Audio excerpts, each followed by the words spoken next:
Good morning, everybody. Happy Tuesday. You caught me trying to scribble, not trying to really draw, but trying to scribble to get a little something ready for our practice this morning. Um, Hi, I'm Belinda, and I am with Just Be Yoga. We are a yoga community outreach here on the interwebs, coming to you through Facebook Live and YouTube Live. We've been practicing and sharing how to develop and stick with a home yoga practice using this time of stay at home to bring that practice within ourselves. So, welcome to everyone who is joining us. It's good to see you. Please feel free to type in into your comments and let me know that you're here as well. Let me know if there's anything in particular that you would like to work on. On Tuesdays, I have been starting to use it as a time to put some framework, a little bit around yoga philosophy. And sometimes I find that if I know the why, it helps me stick with it when I'm at home and doing my practice, because we can arrive on this empty canvas of our yoga mat and be like, now what? What should I be doing? How do I want to move?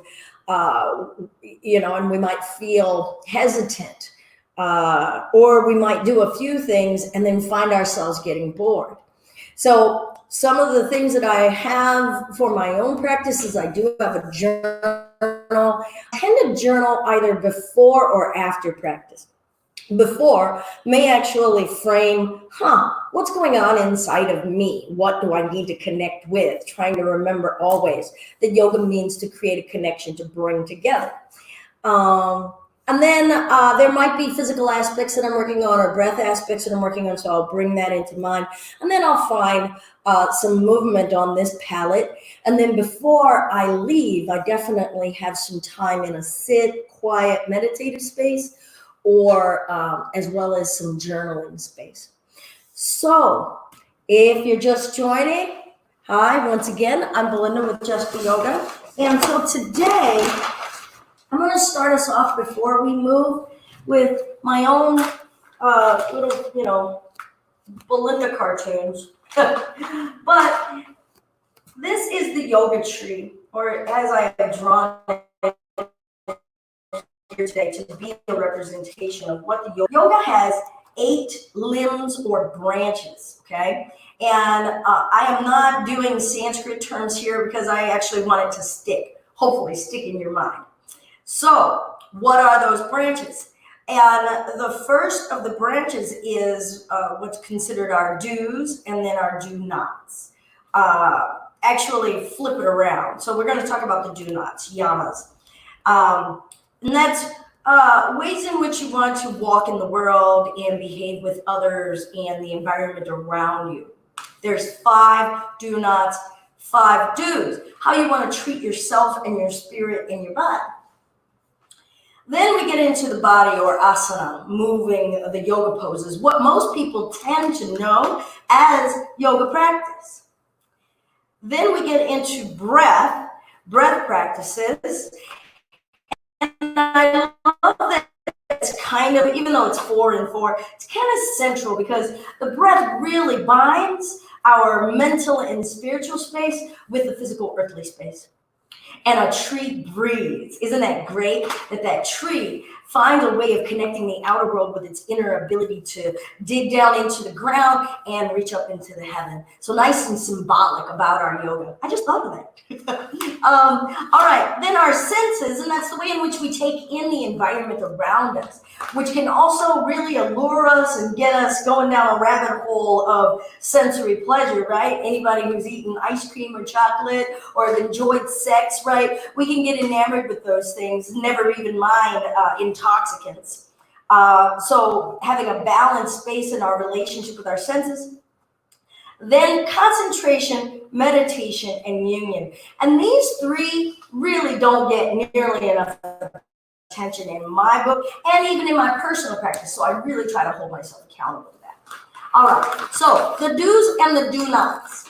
I'm going to just give us one last little bit And then through the rest of the week, as we move together, I will make reference to some of these things. And I might bring these back out, maybe not so much, but we'll see. So I said that we've got the yamas and the niyamas.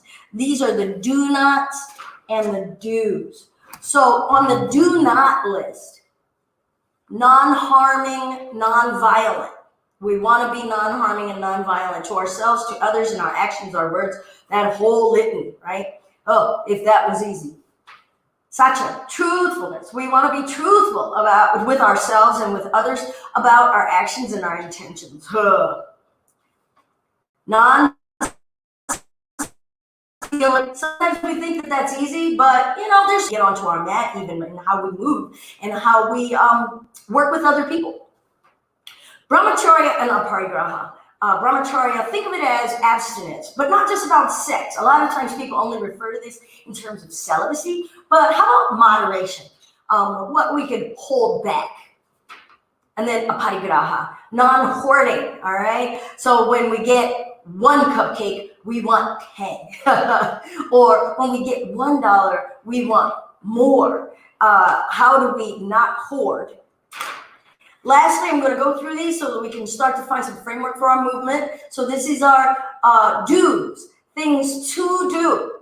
Purity, being pure and clean, taking care of our bodies, our words, and our actions in a pure and detoxified kind of way. So looking at what do we put in our bodies, how am I moving in my body, and then santosha, contentment.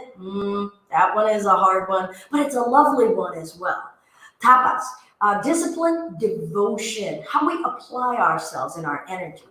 Svadhyaya, study yourself, look at how you behave, look at how you perceive things, and it's also study of text. Are we learning? And then what is it that we're ingesting when we're learning stuff? All right, and then lastly, Ishvara, Pranidhana, surrendering to something greater than ourselves, or humility. How about that? If you don't want to bring some sort of spiritual, godly aspect into your practice. All right, so let's find a seated space, because that's a lot to chew on. So as we find our sitting here today in our yoga bud here at Just Be Yoga, let's let the dust settle from that bombardment I just threw at us.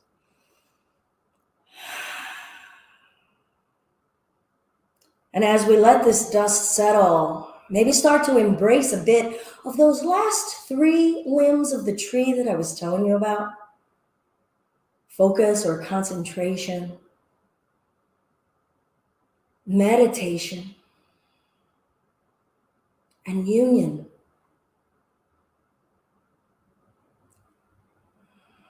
Let's allow our bodies to settle.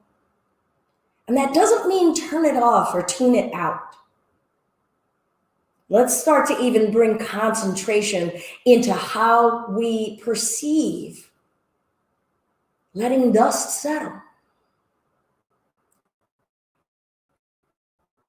Bring an element of svadhyaya, self-study. Do I know how to let my dust settle? What are the crazy bits going on in my body and my mind as I try to just do that simple thing? Because it's not simple. If it was simple, we would all be doing it. Start to let your breath calm.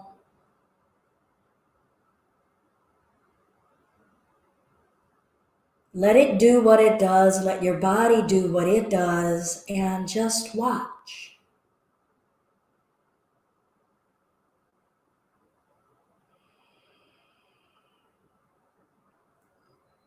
We'll do that physical body check-in or checklist. And sometimes having order is a great part. Practice advances. Maybe you don't need to always do things the same way.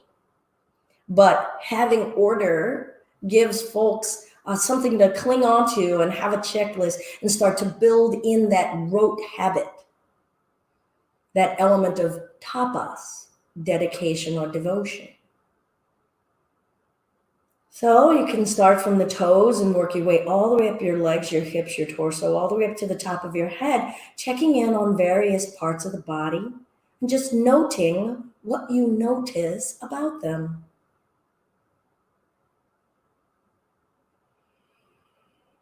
And then notice your mind as you notice your body.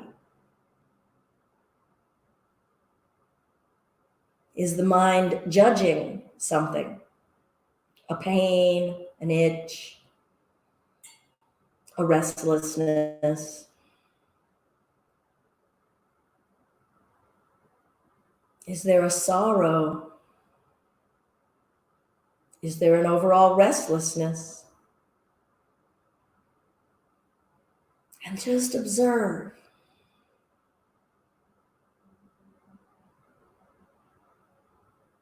And we'll start to observe the breath. Where do we notice it? On our body, in our bodies?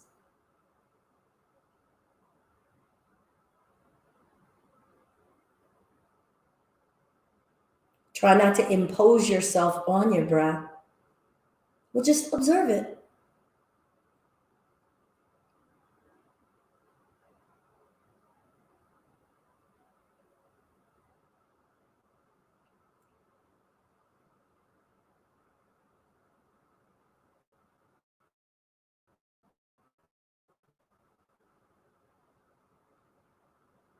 Now I'll invite us to embrace the notion of santosha, or contentment. And within that contentment is an element of impermanence. To be content is to be satisfied with what is. And that means letting go of what was, or what could, or what should. So let's breathe and feel the body. Feel the body and breathe.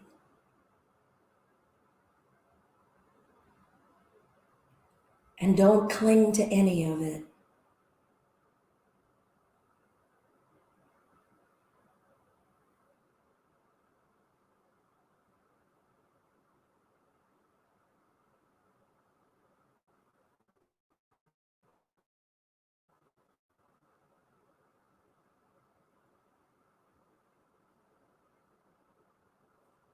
Now, if you haven't already, for the beginning of your practice prior to joining into the live stream of our home yoga practice live today, if you haven't already written down or journaled or meditated, let's take a moment and maybe pull out a journal and note anything that came to you in that check-in. My body is feeling rested and ready to move. I had some time off, and so I, if my journal were here, it's something I've already connected with today, but that would be what I would be writing down. As well as in my sit, felt like I really want to work on commitment, and commitment without it being rigid. So I want to explore tapas. And that's going to be where I'm going to guide us from today, because all I'm doing as a person who is a quote unquote teacher is all I'm doing is sharing my practice with you. And I have to hold true to myself in my practice and be sure that I am practicing it, right? I'm not just modeling it. I'm not just bullshitting my way through it, right? I have to actually be practicing it. And so teaching is a wonderful two-way street, because I get to benefit, because I got to hold myself accountable and hopefully reflect back to you on what's going on in that internal landscape. All right, so take a moment and maybe write down or jot down what came to you in our sit space, our connection, our check-in, our meditative moment. And as I've said, tapas is a space that I think I want to work on, and that's commitment without rigidity. That's what that means for me. And maybe before we even start to move, what does it mean to you? What is the perception that you had before you arrived on your mat? And then, what does you want to explore, as we start to move here today a little bit. All right, so today is Tuesday, as I said. It's going to be a lot more philosophical. Wednesday is going to be power-ish, kind of really working into some things. Thursday is our Beyond Basics, where how do we elevate and grow our practice a little bit more? And Friday, getting down to the basics. Today, more philosophical, but we are going to move through asana and a little bit of breath, okay? So asana, body postures, and breath, all within the context of some of the philosophies that are brought up in the beginning. Hopefully all of this comes together throughout the days, throughout the continued practice as a way that gives you a framework of something to chew on as you're starting to find your home practice, your connection with yoga. And ultimately, what are you connecting with? How is this helping you connect with something within yourself, so that as you're walking out in the world, as you're dealing with other people, as you're growing yourself, that you're finding that union that's helping you do this thing called life. There we go. All right. I'm going to start with my bottom body and lengthen my legs out in front of me and just build my awareness of my body. So I'm going to flex the toes, activating the feet, feeling the legs, sitting up tall in the spine, tucking the chin down, feeling a bit of length through the top of the head. I'm going to clear some fleshy bits out from underneath of my sit bones. And basically all I did was change the position of my sit, because we have been sitting and talking, and let my spirit and my mind occupy my body in this shape. And I feel dedication. I feel my being dedicated. My leg muscles are dedicated in a different way than my core muscles. How's my breath? And my dedication to breath? My breath's dedication to nourishing my body. And I'm going to choose a number, and so I'm going to choose 5. And 5 will be the number of breaths to apply some dedication of my body in this shape, observing my mind. So the complete inhale and the complete exhale is 1 breath. Continue in this manner.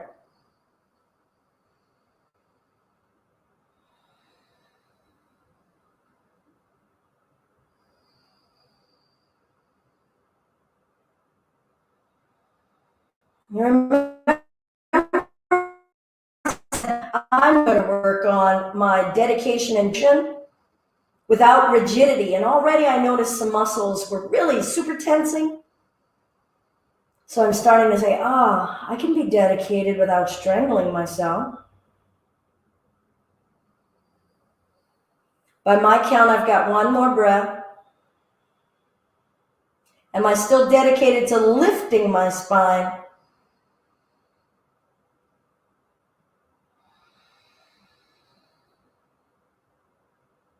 Good. Now I'm going to start to hinge at my hips and just allow my upper body to come forward. Keeping the feet active. That's going to really ask the muscles in the back of the legs to stay active. And it's saying, can you remain committed and active while being still? So here we go. I'm going to pull my chest forward. Some of you might prefer strap here.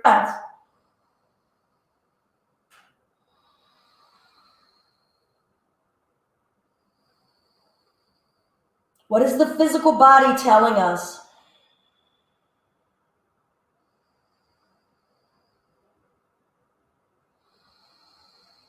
What am I able to study?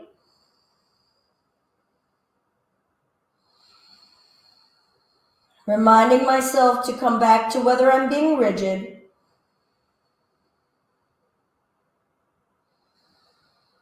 Concentration, meditation, union. I'm going to roll the spine back up. I'm going to feel the effects of holding that space in the body for a breath.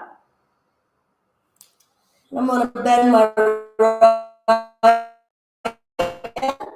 Now, it doesn't have to come super close to the hip. We've got to respect where your leg wants to go. All right. So when it wants to stop and you can still sitting upright in a fairly easeful manner, hold there.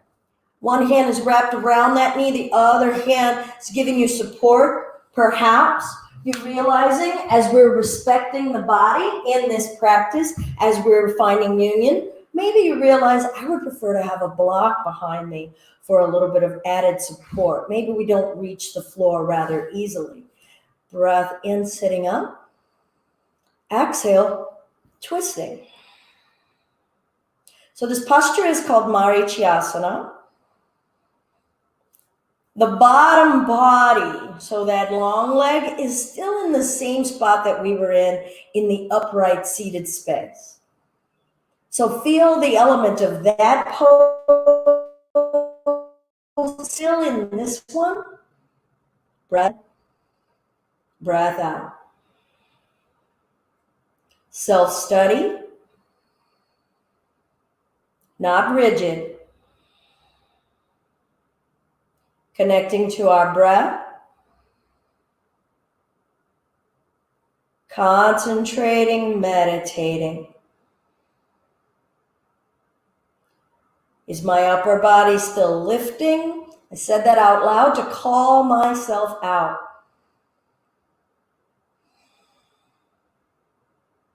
And where is the ease and the balance?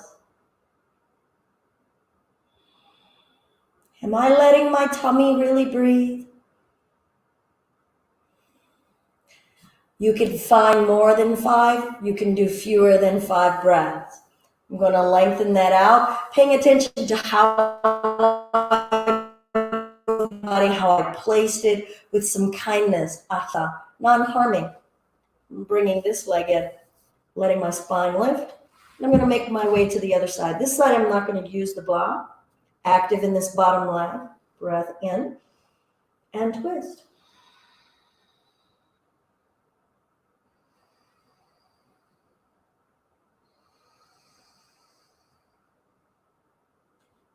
If I'm rigid and forceful, am I practicing contentment?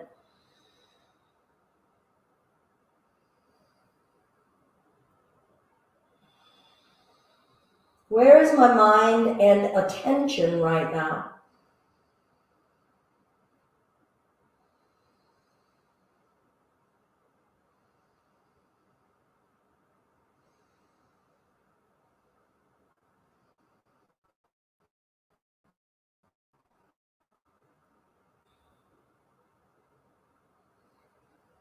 What's connected? Union. What's working on its own?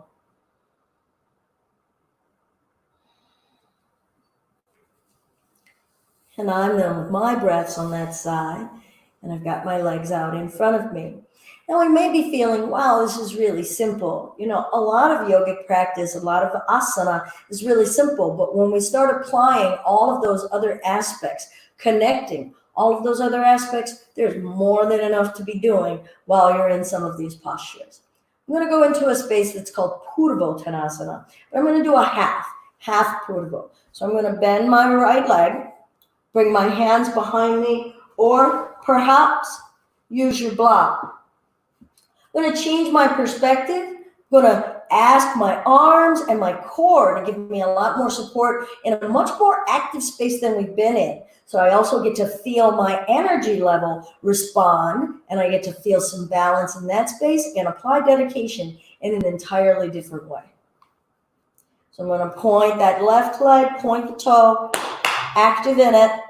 Got to ask my right leg, get ready. Ask my arms. And maybe you guys are like, you know what, I'm going to stay right here and watch first. That's cool. Or we're just going to give a go and lift. 5 breaths.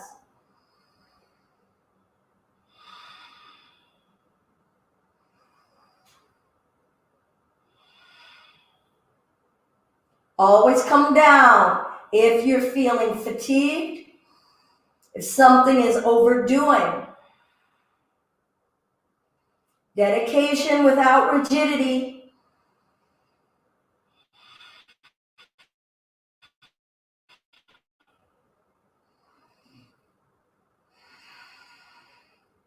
And I'm going to lower my hips down. And I'm going to switch that out. No rush.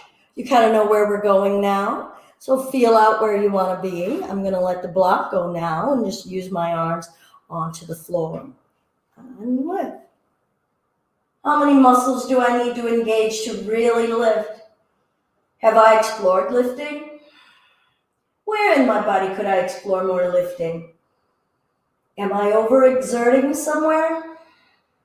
You get to scan, feel, test, play, find contentment, and continue to apply. Embrace impermanence and let it go. Practice and detach. And lower it down. I definitely started to feel some heat building here. I'm going to bring the bottoms of my feet together now. Nice little counter pose. Get to open the hips, let that upper body relax, and let my upper body go.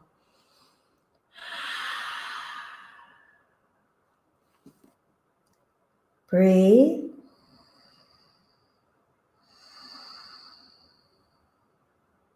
Acceptance.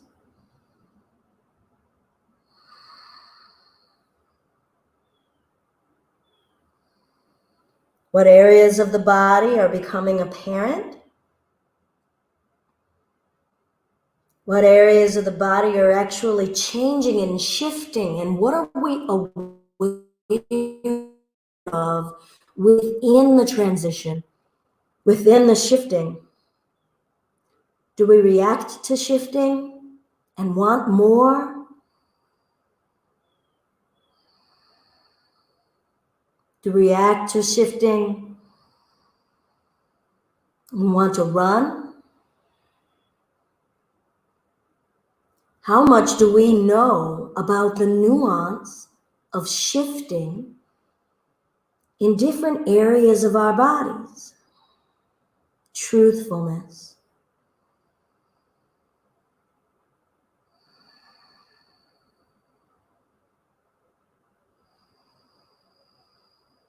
Don't rob yourself of an opportunity to learn. Non-stealing and svadhyaya. Self-study.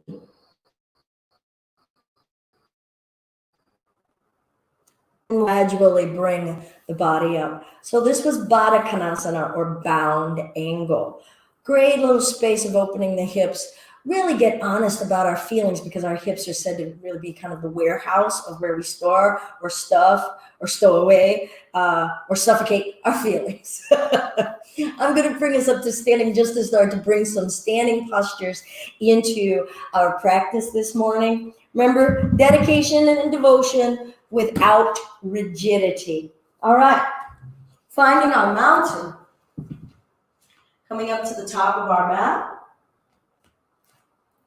I'm not going to have my feet absolutely together because my hips prefer it that way, all right? There are times if I need some super solidity, like if I'm going to do something one-legged, then I might actually bring both legs together first because it brings everything toward the of me. But if I'm just having a little bit of dispersal, gives me, I don't know, it's a softer space in my feet and my hips are happier. And so I have found that to be a space for me. So I know what gives me a little bit more solidity in preparation for being on one-legged spaces. And I know that, if I just want to stand, that for me, this is my ease. Sthira sukha, ease and steadiness in all that we do, that equilibrium. All right, I'm going to bring my feet where I'd like them. Feel my hips. And just notice how out my body, my physical body, is my carriage. And I am observing my carriage of myself, right? Because carriage can also be a verb as well as a noun.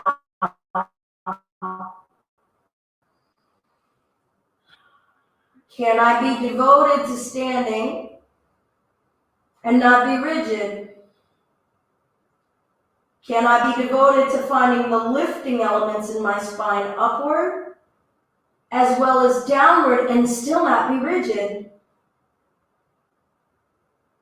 Can I be in this space and not fidget? 5 breaths.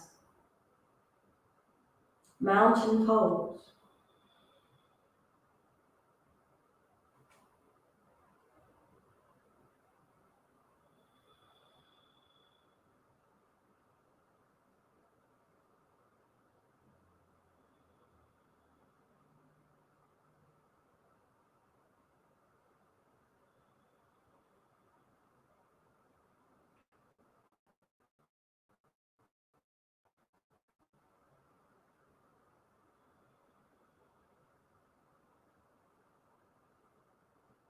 I'm going to step my left leg back and open my hips. I'm going to turn the left toes in a 90 degree.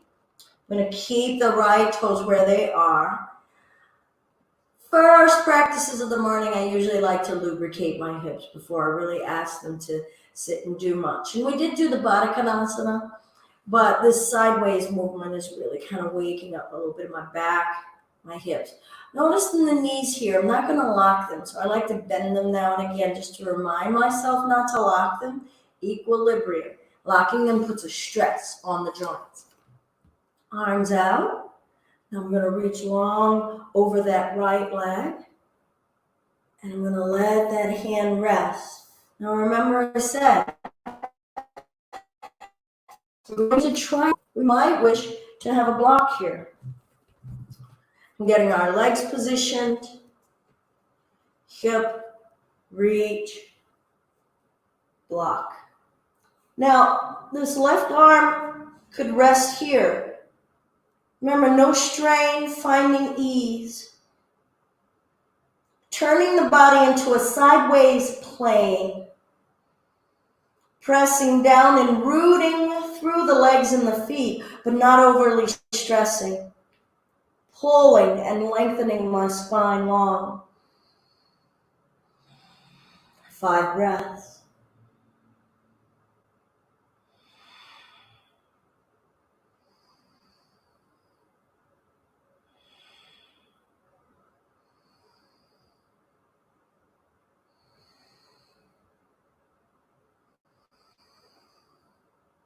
Check in with your neck, your hips, your side, your waist. What's working, what could be working, what's overworking.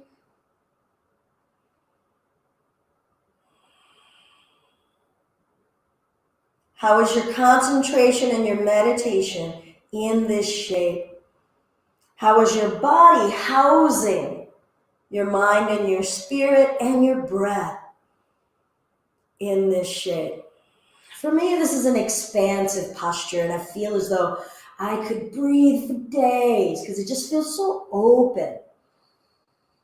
That isn't the same experience for everyone.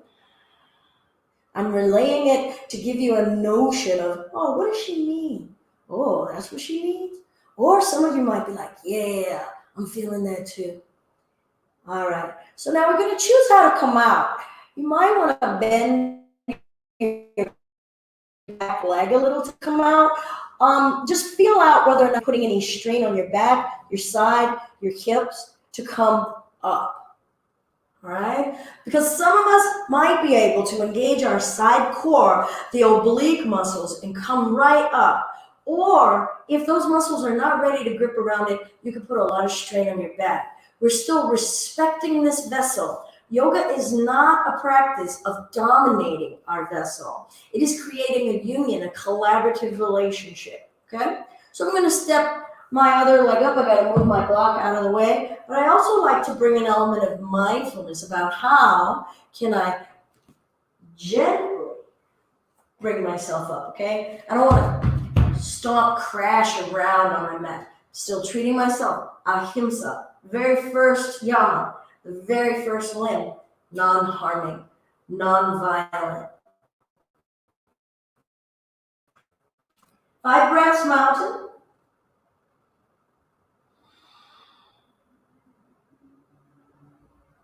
Maybe some of you are finding this practice outdoors.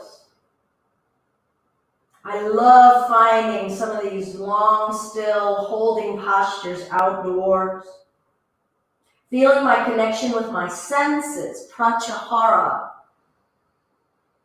Our senses are so alive, so stimulated, so invigorated when we're outdoors. While you're in your mountain doing your 5 breaths, observe, are there muscle sets that are clenching? Are you just kind of flopping, standing here, or are you actually occupying your carriage? Occupying your carriage for your breath.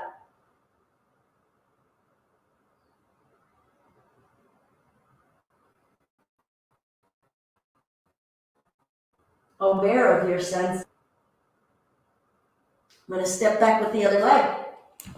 All right, so rather than have my back to you, I am going to turn. Good. So this is my left leg.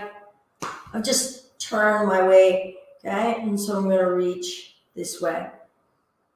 All right, feeling my hips a little bit. They're still a little stiff. All right. I'm going to ask and see if they want to move. I'm going to let this arm. Ooh. Now this side, I'm feeling a lot more in this hip on this left leg. So I'm not revolving my chest as much. I'm also going to rest this arm. Now I'm letting my opposite arm rest on the shin instead of using block here. Because on this side, I'm actually sliding down a little bit more. Feeling what my hips have to say, my abdomen, my core, my belly, my organs. Observing the busyness in my mind. 5 breaths.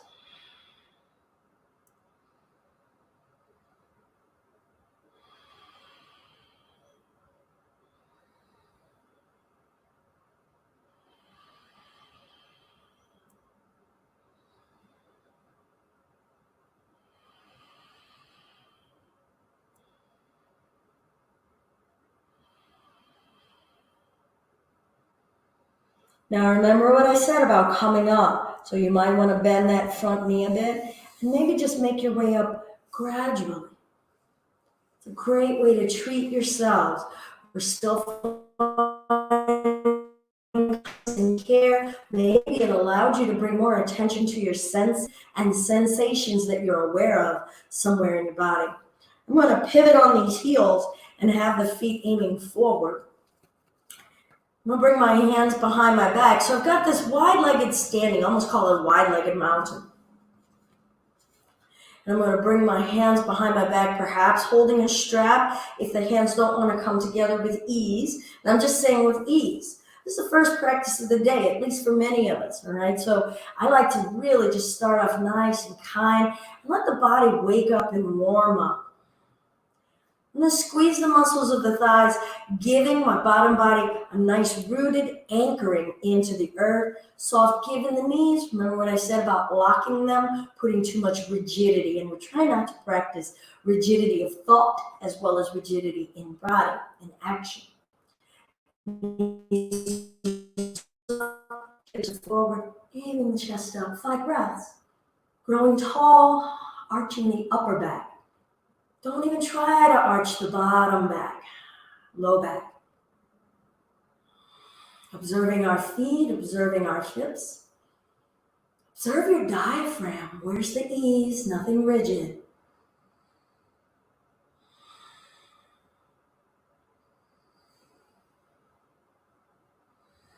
Observe where the mind goes here. Where's the spirit go here? And I'm going to come forward. I'm going to bring my arms with me. My knees are staying soft. Oh, let that upper body go.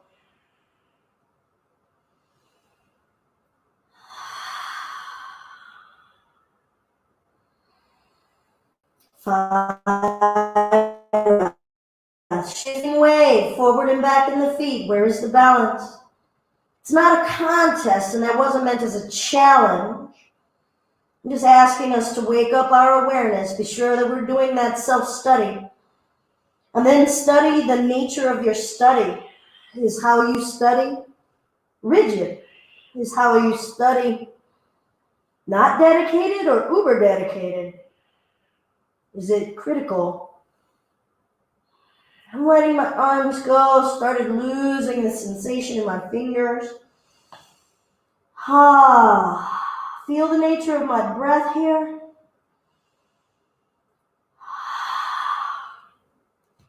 Good.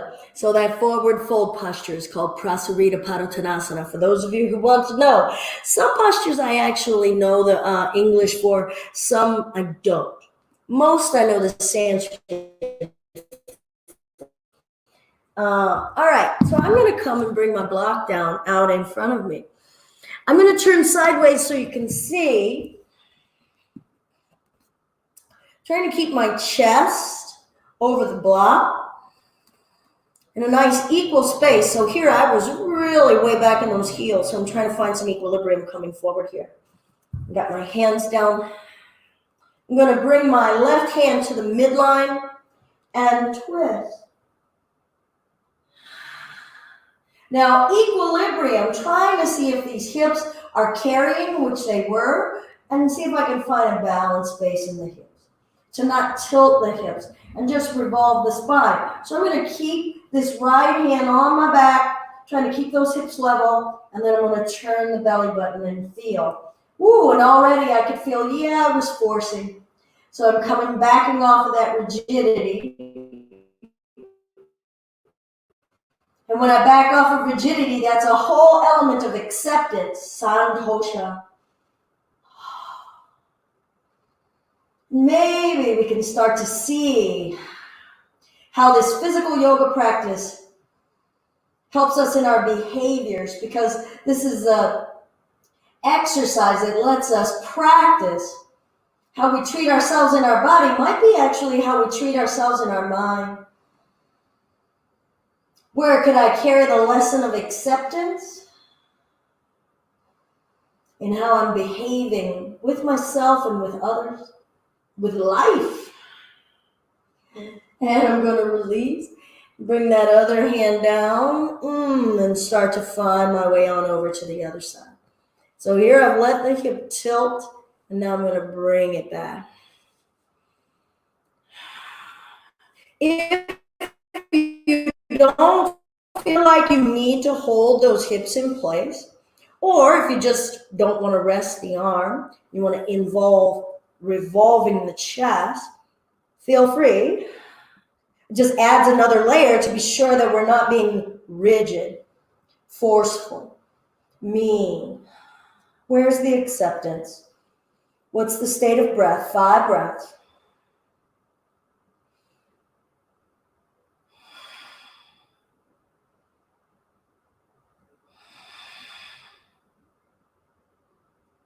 Don't even want to be rigid in my breath.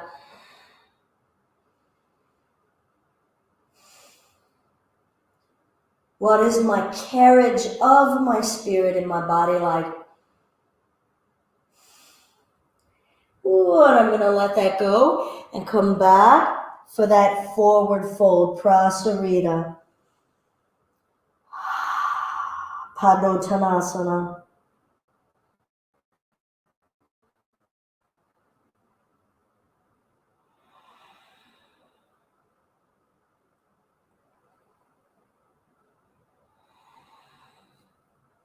All right, I'm going to move my block out of my way, and I'm going to step now to get ready for a plank. I usually try to be sure that I have had some sort of balance in physical practice, all right? So opening of the hips, neutral in my hips, bending of the back and the stretching of the spine, inward and outward action, and we'll get to those arms in a moment. We've definitely done some open outward. So I'm going to tap into just a little bit of fire, because I really haven't felt like we've done a lot with fire, right? Be letting the body start to feel the working of its engine. So it's one of my favorites. Some of you guys know plank. So I said plank. Yes, I did. Yep, I'll say it again. Plank. All right. So palms apart. We can start here on our knees, all right? But I'm going to keep my chest over my thumbs and walk the knees back, straighten the back and the spine. Now I'm not going to sag in my belly or sag in my shoulders. I'm going to dome the shoulders up and really hold myself. Feel that breath. Now feel free, if you want to lengthen the legs, tuck the toes, push the heels back, and activate the legs, great. 5 breaths. Not rigid. Ahimsa, non-harming. If you got to bring those knees down, bring them down. Contentment. Let go, impermanent and imperfect.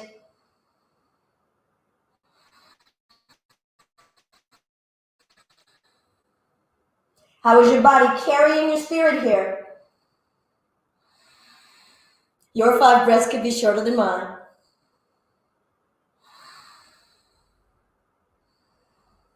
And bring the knees down. And I'm going to sink back for child's pose, bringing in an element of rest. Feel that cooling sensation as we come out of that heat.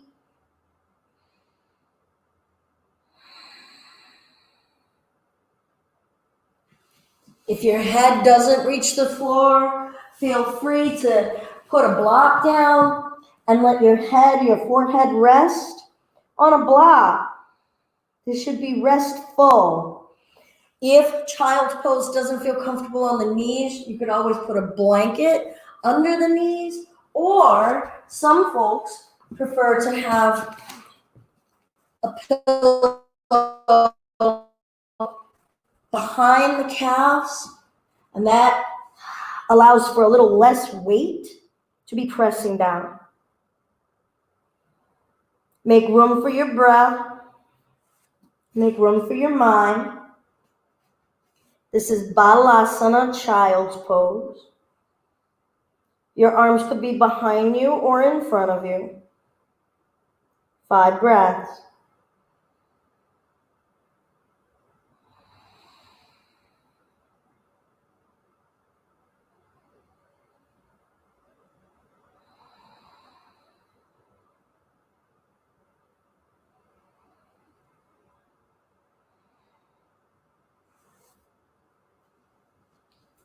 Okay, I'm going to do another child's pose. I'm sorry, plank. I like that idea, Karma. This is Karma. For those who don't know, my Karma dog. Okay, go lay down. Off my mat. Plank. So find the version of plank that you want. If your legs are together and extended back behind you, ask your legs to contribute to this cause by squeezing them and ask them, can you do some work so that we have an equal distribution of work between the upper body and the bottom body? Breath in. Breath out. Notice where the mind goes. Don't rob yourselves of an opportunity. Asteya. Be truthful.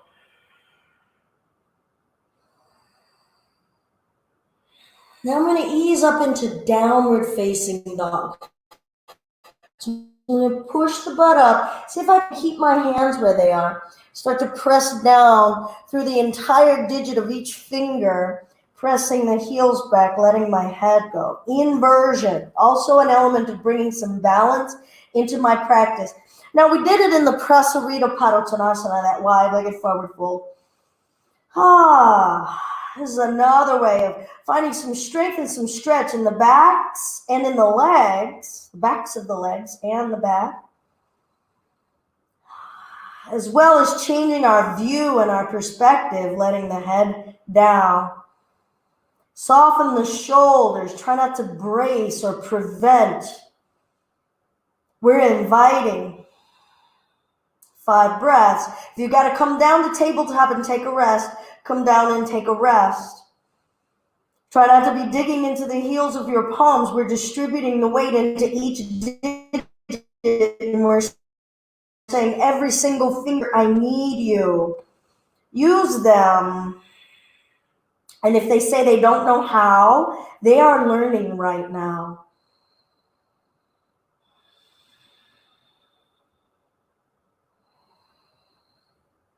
And we'll bring it down to our knees.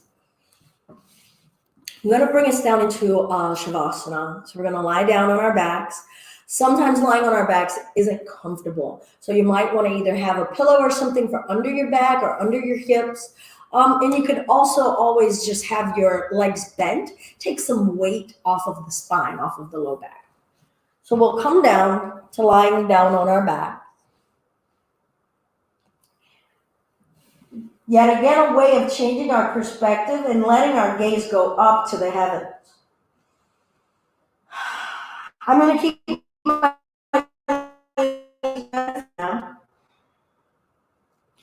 And I'm just going to do a few gentle pelvic tilts. Back and forth, back and forth. Start to just find my 5 breaths here. Feeling subtlety in my hips.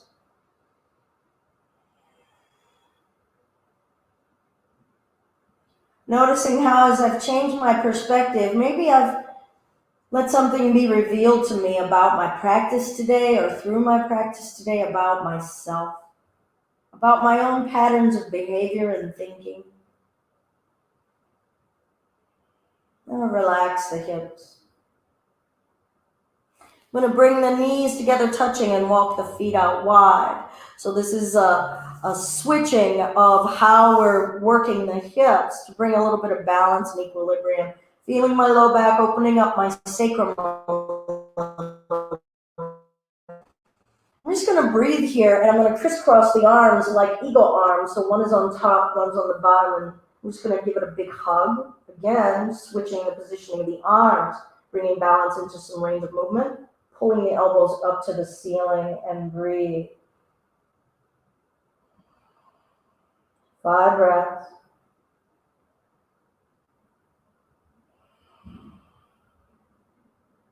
Nothing rigid.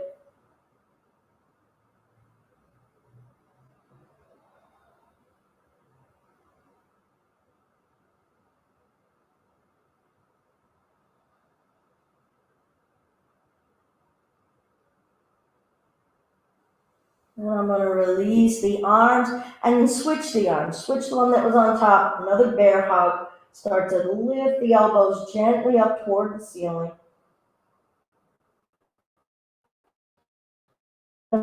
Observing my shoulder joints, backs of the arms, in between the shoulder blades. What do I notice about the nature of my breath? What do I notice about the subtleties of different muscle actions inside of my joints, inside of my body? Am I aware of my organs? Can I be? Which one? Union, connection. And then I'll release the arms and go ahead and lengthen your legs out toward the front of the mat. Now, if the back was uncomfortable, as I said before, perhaps you put something under your butt or under the knees. You could have a pillow under your knees. You could end up just keeping your legs bent or feet together, knees open. Actually, I think I'm going to find my Shavasana, our final pose today, in Baddha Konasana, the bound angle, lying on my back, supta, reclining. Let go. So it's called corpse pose because we are taking on this still position, this position of absolute non-moving, deadened, but alive with awareness.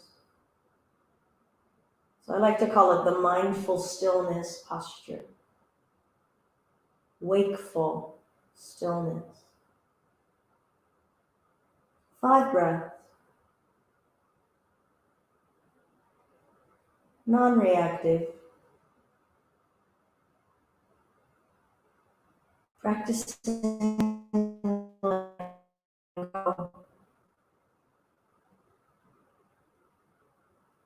observing sensation and detaching from it.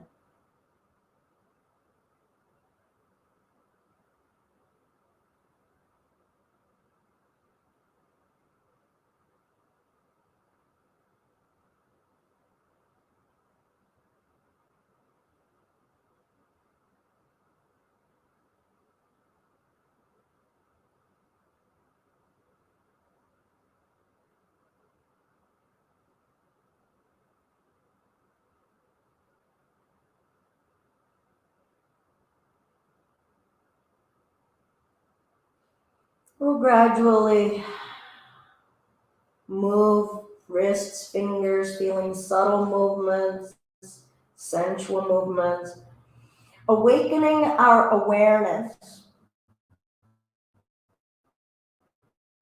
Maybe stretching, noticing our carriage here, and eventually bringing ourselves up to a comfortable seated space.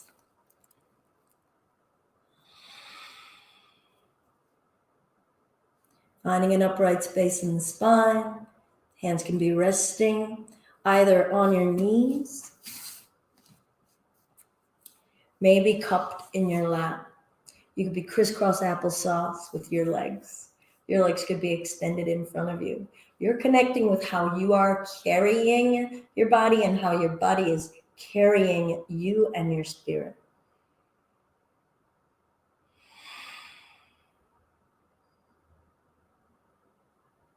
So perhaps as we invite a space of mindful reflection or meditation to close, recall what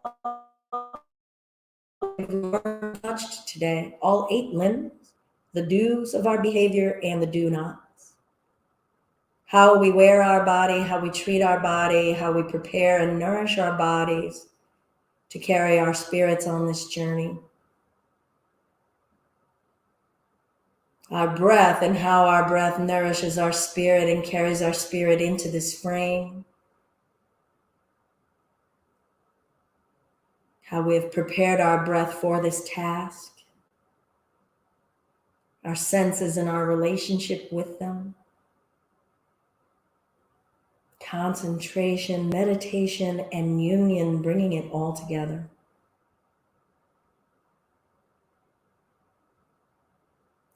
What did we get to observe about sticking with something and rigidity, and about letting go and contentment? And how will it help us today? The light and love in me respects and loves the light and love in you. Namaste. Thank you all for joining with Home Yoga Practice Live here at Just Be Yoga. I'm Belinda. Have a great day.